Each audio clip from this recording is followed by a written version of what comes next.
Hiya, Dee Dee. Tonight's story is The Berenstain Bears and Too Much Vacation by Stan and Jan Berenstain.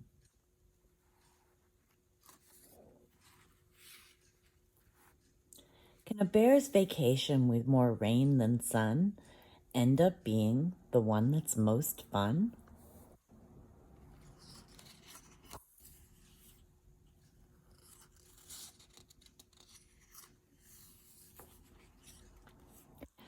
Well, that's everything, said Mama Bear as she and Sister and Brother Bear held the car trunk lid so that Papa Bear could tie it down.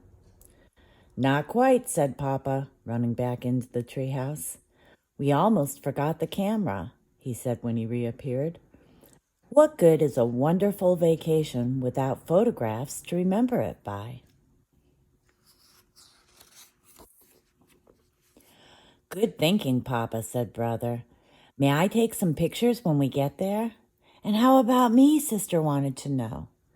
Of course you may, said Papa as they bundled into the car. We're all going to take pictures of the most wonderful vacation the Bear family has ever had. All right now, everybody buckle up and we'll be on our way. 4 safety belts clicked into place, and they left their safe, comfortable treehouse and headed for the excitement and adventure of a vacation high up in the wilds of the Great Grizzly Mountains. It had been Papa's idea to take their vacation in the Great Grizzlies. It'll be a real wilderness experience. We'll live off the land. We're getting too soft here in the valley with all our supermarkets and other conveniences. When he saw the ad in the newspaper, there was no holding him. It said, "Try a wilderness vacation. A lovely mountain cabin complete with a rowboat by a beautiful crystal lake." Ah, said Papa, painting beautiful word pictures. To wake up with the rising sun and catch our breakfast from a clear mountain lake. To bathe in its sparkling water. To snack on delicious wild berries as we tramp the mountain trails.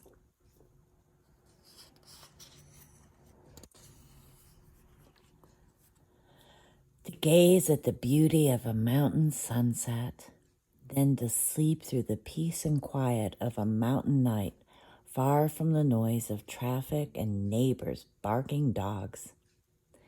It all sounded great to the cubs. What kind of fish will we catch, Papa? Asked Brother. Trout, no doubt, he answered with supreme confidence. But Mama wasn't so sure he would catch anything, so when she packed, she took along some canned goods in case the trout weren't biting, and some books and games in case of a rainy day. I can almost taste that fresh-caught trout, said Brother, as the road led ever higher into the mountain forest. And I can almost taste those yummy wild berries, said Sister.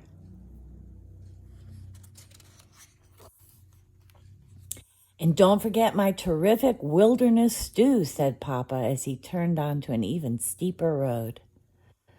But we didn't bring things for stew, objected Mama. All we brought are some canned goods.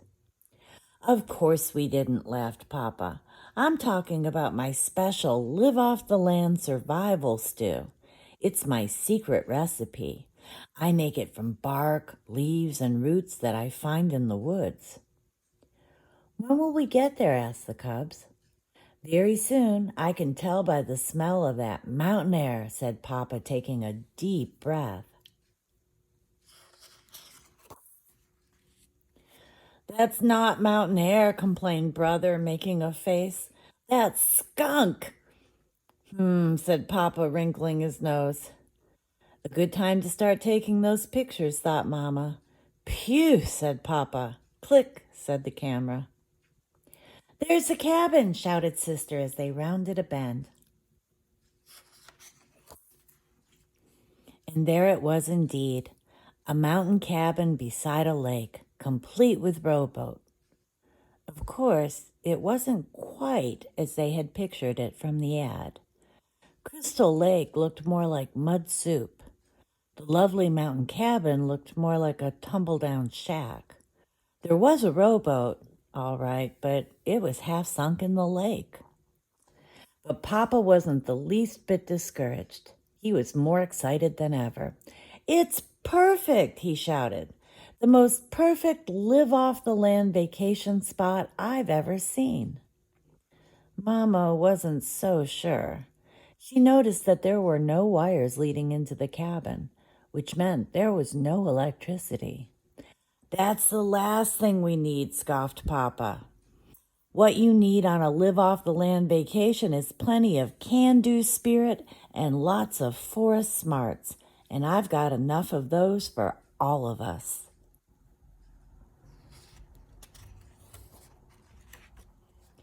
He took a cooking pot and a folding chair from the car trunk. "Here," he said, making a seat for Mama. "This is a vacation. You relax while I gather the fixings for my fabulous wilderness stew. And you two tidy up the cabin," he called to the cubs as he headed into the forest with the cooking pot. But Mama didn't expect to do much relaxing on this vacation, and she wasn't surprised to find out the cabin was even worse mess inside than it was outside. There was an ankle-deep carpet of twigs, branches, and dead leaves on the floor, and it was practically a museum of spider webs, cocoons, and mouse nests. "Time for another picture," thought Mama. Scurry, scurry went the mice. Click went the camera. "What's this?" asked Sister as she cleaned leaves out of the sink. "That's a hand pump for water," answered Mama. "Just what I need." It was Papa, back with his cooking pot full of strange-looking bark, leaves, and roots. "A little water for my stew." He worked the handle. The pump gurgled and squeaked, and after a while began to squirt water. Rusty brown water. But he wasn't discouraged. "Just what I need for my stew," he said cheerfully. "Ready-made gravy." He carried the pot outside where he had prepared a cooking fire. It was very exciting for the cubs. But Mama wasn't so sure. So she made a fire in the fireplace and warmed up a supper of canned beans and dried honeycomb. When Papa cried, "Stew time!" the cubs ran out for a first taste. Mama followed with the camera. "Here's to living off the land," said Papa, holding up a big spoon of the strange-looking stuff. Then he, brother, and sister each took a taste. "Ugh," said Sister. "Ugh," said Brother. "Phew," said Papa. "Click," said the camera. Mama Bear's supper of beans and honeycomb proved very tasty. Papa Bear stretched and yawned. "Now, early to bed so I can get up with the sun and catch our breakfast."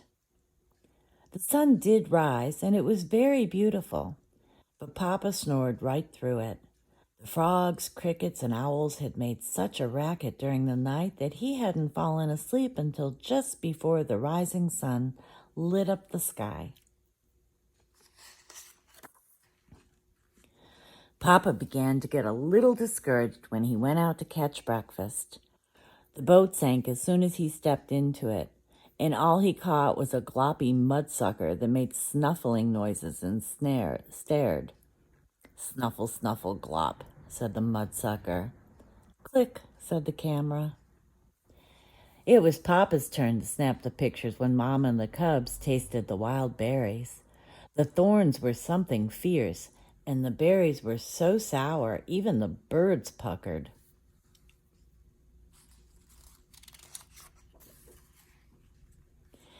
Later, there was a perfectly beautiful sunset, but the bear family didn't get to see much of it.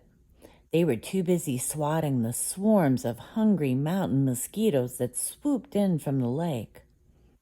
"Live off the land, you say," shouted Mama as she ran for the cabin. "With all these thorns and mosquitoes, it's more like the land is living off us." It began to rain just as they reached the cabin, but the roof leaked badly, and pretty soon they had more leaks than they had pots and pans. They spent a miserable night. By morning, they were soaked to their fur, and there was a foot of water in the front stairwell.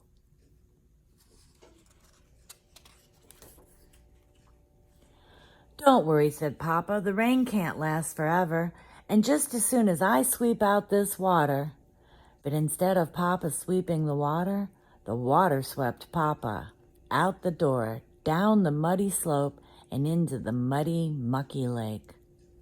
When Mama and the cubs reached him, he looked more like a mud ball than Papa Bear.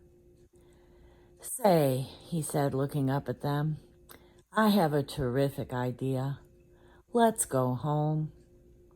So the Bear family loaded the trunk, put the car top up, bundled into the car, and bumped and splashed down the mountain in the driving rain. The rain had stopped and the sun had come out by the time they reached the valley, and their treehouse had never looked so good to them as it did that day.